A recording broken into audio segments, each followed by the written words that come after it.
उनका समाज जो था वो 3 वर्गों में बटा हुआ था, 3 स्टेट में बटा हुआ था। इन वर्गों को स्टेट कहा जाता था। पहले स्टेट में चर्च के पादरी लोग वगैरह आते थे। दूसरी स्टेट में जो बड़े बड़े जमींदार, पैसे वाले जमींदार होते थे, या जो कुलीन वर्ग होते थे, राज परिवार के संबंधी वगैरह होते थे, वो आते थे। और तीसरा स्टेट जो होता था उसमें आते थे नॉर्मल किसान, दुकानदार, मजदूर, शिक्षक, ये सारे लोग जो होते हैं वो।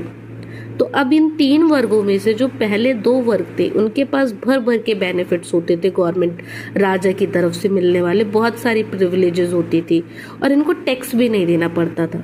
लेकिन जो 3rd वर्ग के लोग थे, जिसमें नॉर्मल पीपल, आम आदमी आते थे, उनको प्रिविलेज भी कोई नहीं मिलती थी और उनको टैक्स भी भर भर के देना पड़ता था, जिससे कि भाई वो बहुत ज़्यादा परेशान थे। जो आम जनता थी वो भूखी थी, बेरोजगार थी, परेशान थी, ऊपर से महंगाई इतनी सारी थी, और इसके बाद सारा टैक्स भी इन्हीं लोगों को भरना पड़ रहा था। उसके बाद टैक्स भरने के बाद इनको कोई गवर्नमेंट की मतलब राजा की पॉलिसी की वजह से कुछ बेनिफिट भी नहीं हो रहा था। तो इसकी वजह से इन लोगों में बहुत गुस्सा था। अब हुआ क्या, कहानी में